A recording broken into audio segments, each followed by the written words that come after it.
What an epic day as this roster for the 2025-2026 season is set. In the world full of podcasts, he's the undisputed heavyweight champion of hot takes, an Auburn sports homer, master of the boog, and message board legend. Get your buttons buttoned and your hats flattened because the Top Button Podcast is about to kick off. And you don't want to miss your courtside seat. Now, here's your host, Charlie 5. Yes, sir. We're back. It's another episode of the Top Button Podcast. I'm your host, Kyle Rush, a.k.a. Charlie 5, and we are ready to get after it. Happy Thursday. I had a couple of days off. Could not have come back to a better day as Auburn basketball has some massive news, and I have the perfect guy to talk about it today, the host of the Barn Hoops podcast, Jacob Hillman. We're going to dive into Tahaad's return, Auburn adding an international phenom, and then let's talk about all the different lineups we can expect.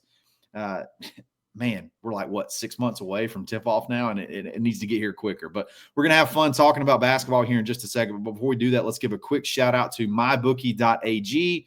Use coupon code BARN, B-A-R-N, for a 50% deposit bonus up to $1,000. Give them $100.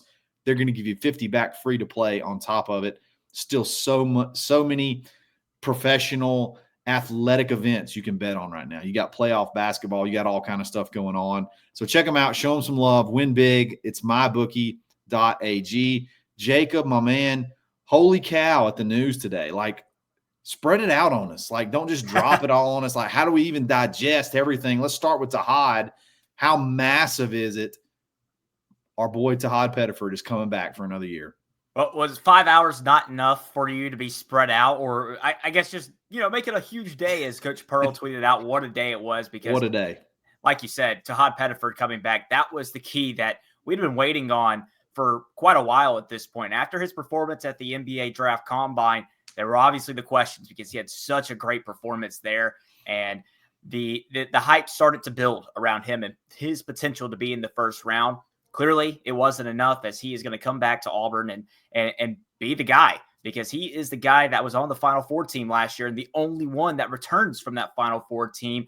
He's not going to be the most experienced guy on the roster, but he's going to be the most experienced at Auburn, and he's going to be the only guy that has a Final Four under his belt and knows this Coach Pearl system. He knows how this coaching staff likes to operate, and that's going to be, I think, the biggest key to chemistry building with a brand new roster. If you're going to bring one guy back from a Final Four team and feel good about it, like if I had to tell you, hey, from that Final Four team, there's only one guy you can bring back, and it can't be Janai Broome, I think everybody would probably pick Tahaad.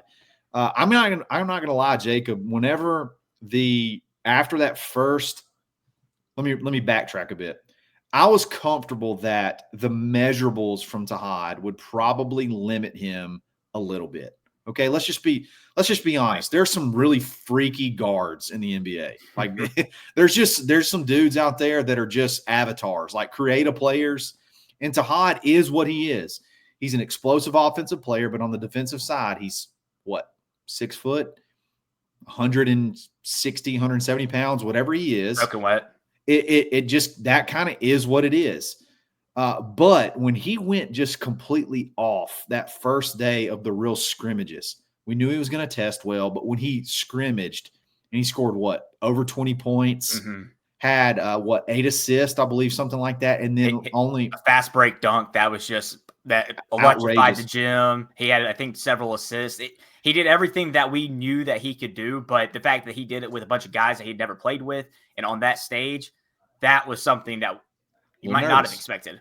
Yeah, got a little nervous. At that point in time, we're like, okay, Tahaad, we're wishing you the best, but like pump the brakes a little bit. We need you back. But regardless, it ends up he's coming back to Auburn. He's going to play in at least one more year at Auburn. And I'm going to be honest, what a risky move. I guess it's risky only from our sense, but Bruce and staff seemed to have utmost confidence that he was coming back because there really was no other guard from a point guard or another ball handler period that Auburn talked to in the portal period. Like it was Tahaad or nothing.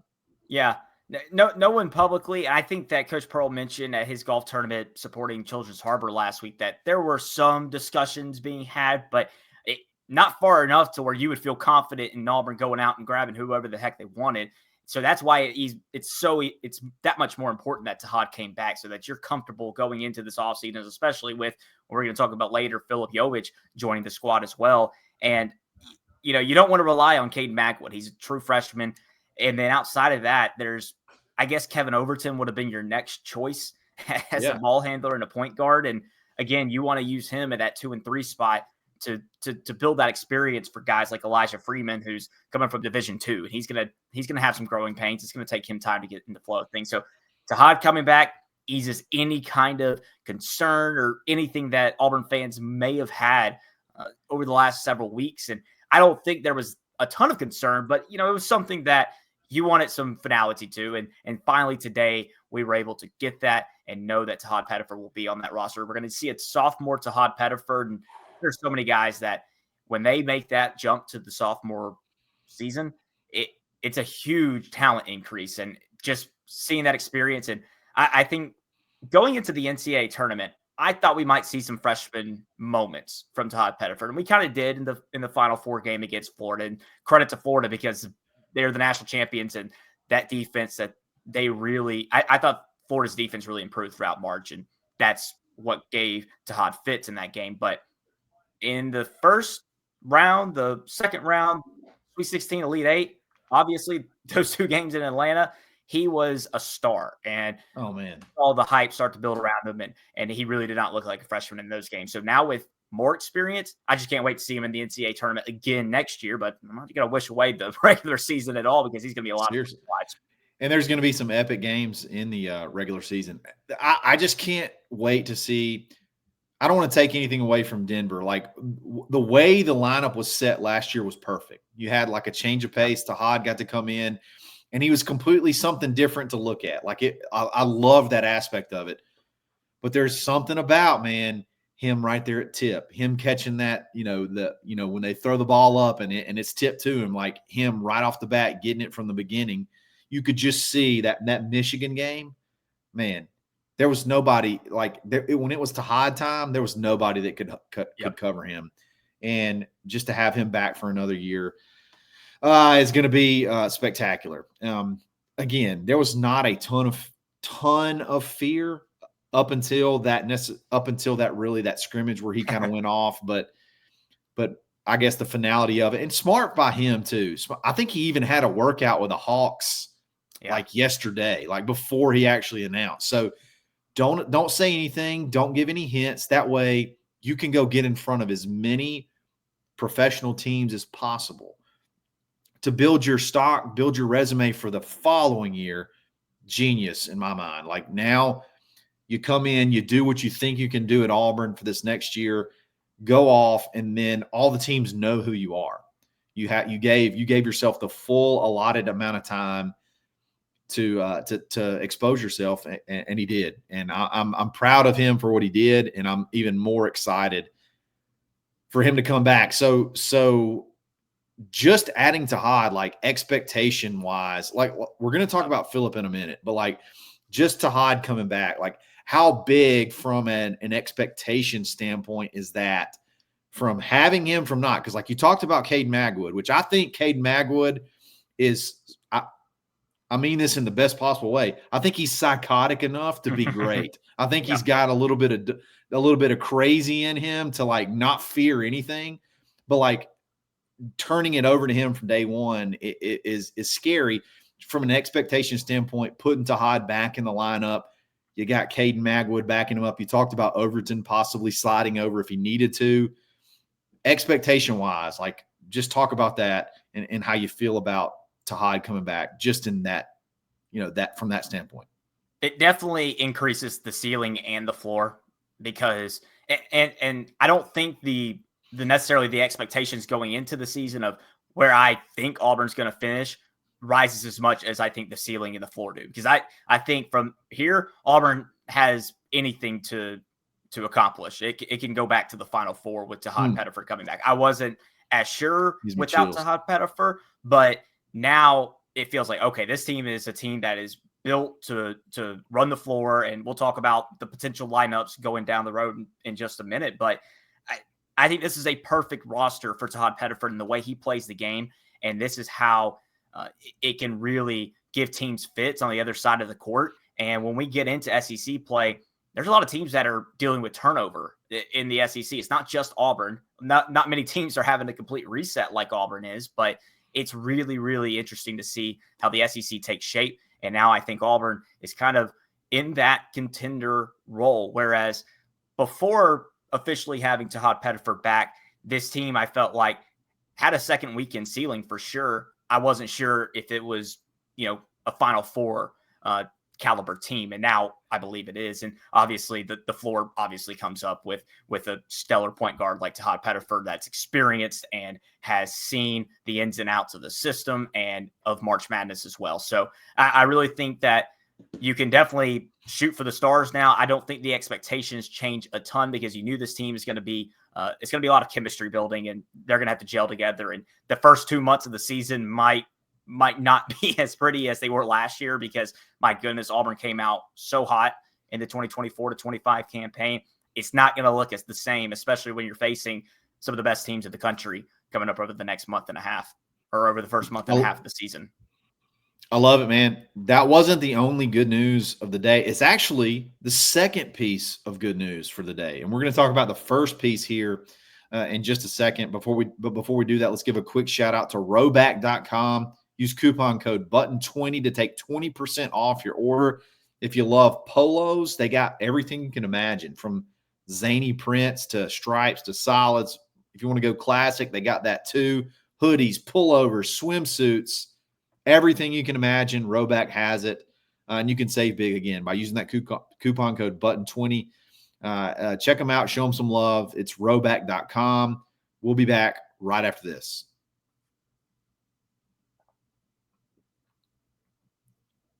Again, Tahaad was the second wave of news for the day. The first wave of news was Auburn adding Filip Jovic from Serbia, a foreign, obviously, I guess it's not European, but overseas player. Played a little bit of big boy ball over there. Mm-hmm. Not necessarily a super big surprise, but somebody that Auburn had targeted and wanted to kind of keep on the low because he kind of fit exactly what Auburn wanted in that stretch 4 type player that could bang, get rebounds, score up underneath the basket. But I think they should change his name to instead of Filip, it should be Fill Up because he can fill it up. He scores at a very high rate. I think he scored it was like 70% from 2-point range. A really unique player, 6'9", 230 pounds, and he's 22 years old. He's a full-grown man coming to join this lineup. Jacob, how excited are you for – I'm going to call him Fill Up. We're not calling him Philip. We're calling him Fill It Up. Well, I'll tell you what, you should add the up because he likes to elevate and grab boards and dunk, and he gets to the rim. And that's what's so fun to watch about him. But, yeah, this is exciting because Auburn's bringing in a professional basketball player to play for the Tigers next year. And this is not just the professional basketball that anyone can play overseas. And this is where Nikola Jokic, the superstar for the Denver Nuggets, started his professional career over in Serbia. So that's those slaps where he averages 12.2 points per game, 3.9 rebounds per game.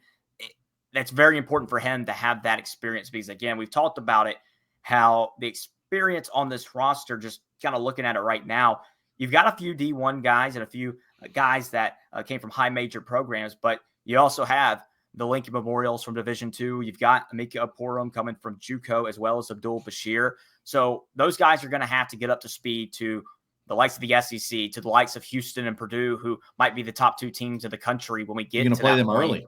Exactly. So I don't know how great, Bashir, Apurum, and Freeman are going to be in November and December. They might still have some things to figure out until SEC play gets started. But a guy that can fill those gaps is Filip Jovic because he's seen the best of the best. He's played in the G League as well They did a G League showcase with some overseas teams, and he had a great performance, scoring 16 points on some G Leaguers this last year. So he's seen it all, and he's going to come into the SEC, and he's going to have an opportunity to be a starter on a team coming off a Final Four. And again, I think it just really fills in the roster nicely, where you're not too concerned about, all right, who's going to play the 5 here, who's going to play the 4, 3, so on. Because I think that was, other than the return of Tahaad Pettiford, many were wondering exactly how that front court was going to pan out as far as the roster goes and who was going to be there. Yeah, I don't know what it is about those guys that play overseas, Jacob, and you tell me if you know what it is. But for whatever reason, they get to the basket. That they can just get to the basket and score at close range. Like, I watched his highlight film, and it's almost every other play is either a dunk or he's falling down with bodies all over him, getting it to the hole. And like, I would say, I could be wrong. Like, I'm sure there are people that would argue with me, but I would say one of Auburn's weaknesses last year to me was getting to the hole and getting fouled and getting to the line. Chad Baker-Mazara could do it. I felt like some other guys, it's a skill to me to be able to penetrate, get to the hole, and finish. And these guys that play overseas, it's like they just do it in their sleep. It's like it's natural to them. And Filip Jovic does it at a very high level. You talked about the level of competition that he plays. I'm just, I don't know, a 6'9" guy from overseas that's coming in that's going to be driving to the basket. I don't think he's going to be a guy that's going to sit out there on the wing and shoot threes. No. I think you're going to feed it into him, or you're going to give it to him late in the shot clock at the top of the key, and he's coming downhill and come get some. Like, you like, foul me or stop me, like, I'm scoring. And I've always wanted that at Auburn. And I feel like everybody else, Tennessee always seems to have a bunch of them. True. We don't really seem to have a lot of them. I don't know, man. I just love everything about this kid. Well, and this is actually Auburn's first international pickup since 2014 when Jack Purchase joined the Tigers. So you're exactly right. It's not something that Auburn has done much of over Bruce Pearl's tenure as head coach.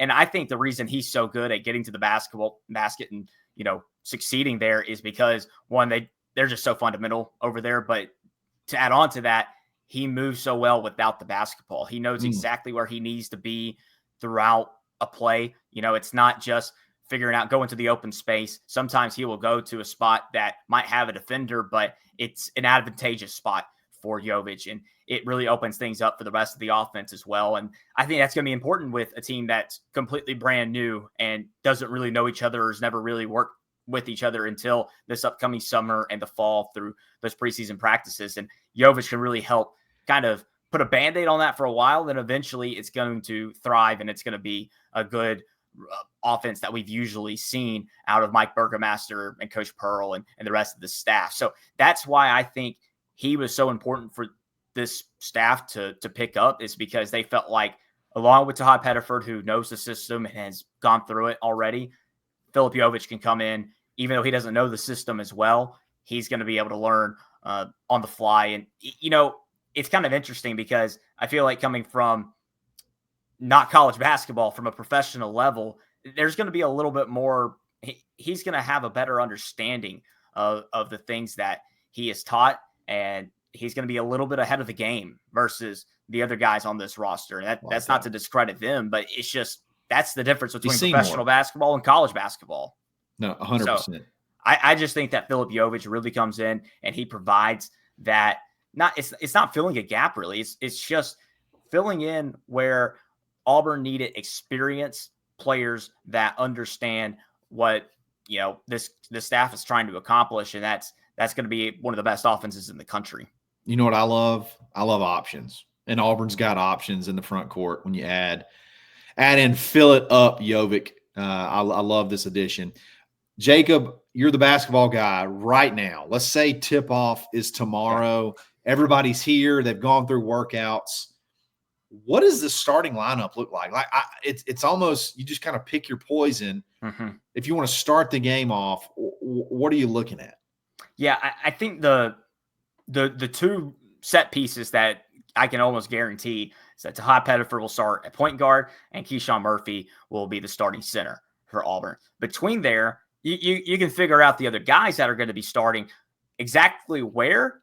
That's a good question, and I'm not sure it matters to Auburn that much. Yeah, I think as long as these guys are on the floor, that's a good starting lineup, and that's what Auburn and this coaching staff will feel comfortable with. So Elijah Freeman, Keyshawn Hall, and Filip Jovic are the other three guys. I have Freeman at the 2, Hall at the 3, and then Yovic at the 4. And that's how I see it right now. You never know if Abdul Bashir comes in preseason practice and is lighting it up from 3, a la Miles Kelly last season, then he might get a bump into the starting lineup early in the season. And the same can be said about Kevin Overton from Texas Tech. He's an experienced guy. Sebastian Williams-Adams, I would not sleep on at all, even though he's a true freshman. He kind of has, he reminds me of a Jalen Williams, not his game, but at the level he's at where he might not make a huge impact early on in his career or in the season, but he's a key bench piece at the very least this season. And then from there,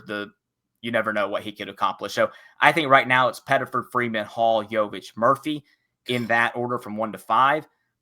I think that you could move Freeman or Hall kind of wherever because of their height and their length. Yovic, because of his rebounding ability, I think has to be the 4.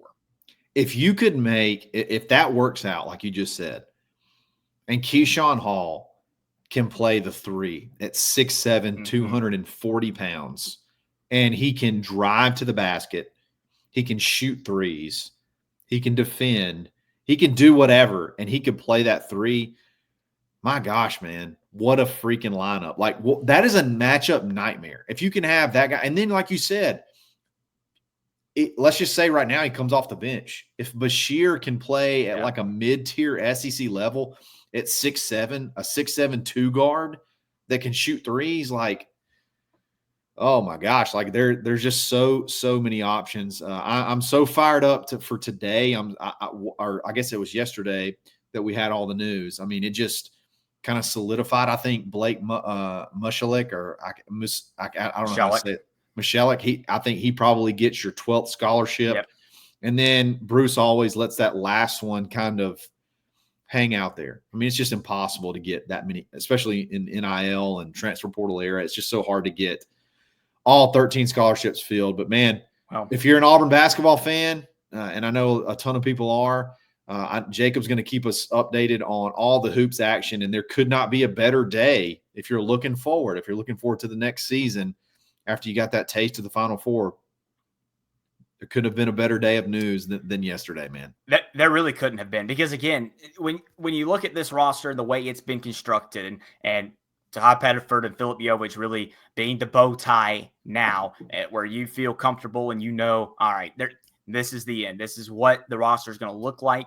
And you can look down, up and down, 2 deep, almost 3 deep. There's 11 guys on this roster. It's not to mention, we haven't really mentioned Simon Walker's name or Emeka Oporom's name. Those 2 guys are also going to make an impact. Oporom's going to be that backup center. He's 7 feet tall. He was a top 10 in junior college in blocks this past season. You feel comfortable about where this team is going because, again, and I say this program as well, because you look at the way Auburn made it to the Final Four this past year. It wasn't a bunch of 1-year transfers or anything like that. Miles Kelly was a 1-year transfer, sure, but he was just one piece to the puzzle for Auburn. Jedi Broom was at Auburn for 3 years. He was out of Morehead State. Dylan Cardwell, Chris Moore, 5-year guys that were homegrown from Auburn. And then you look at the Denver Jones, the Chaney Johnsons, the Chad Baker Mazzaras of the world.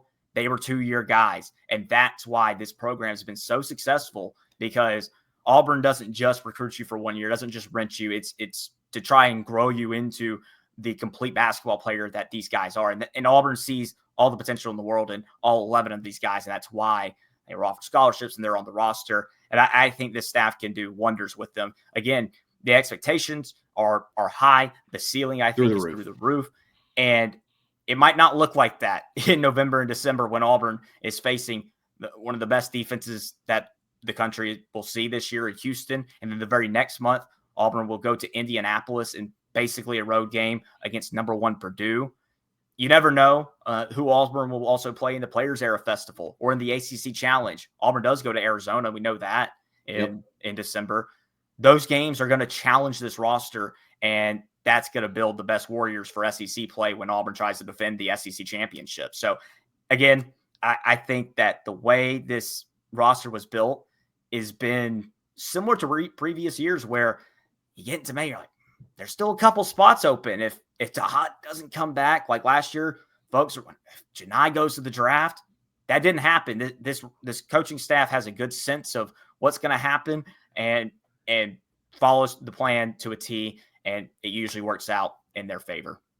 For sure, man. This team reminds me, this upcoming roster reminds me a ton of the roster 2 years ago to me. Like, maybe not obviously with the high end of Broom, but like that was almost a whole new team. Like, you had some pieces, and then, you know, the following year was the year they took the big jump. But like, I think there's the pieces in place that if they click and hit early, they can make a run, especially as conference play hits. But it's going to be a ton of fun to watch, and man, I'm just fired up. A lot of fun stuff to talk about. Jacob, tell everybody where they can find you and support you.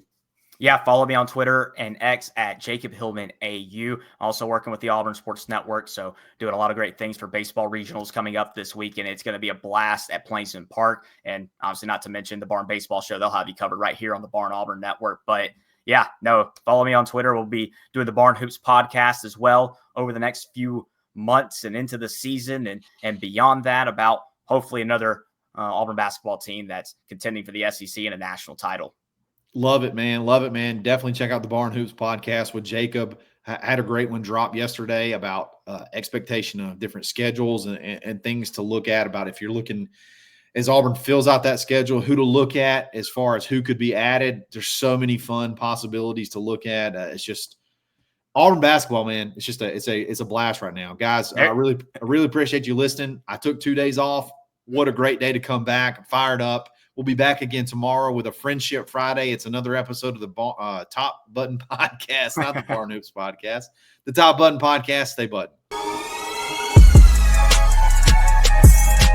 Thanks for listening, and drive home safely.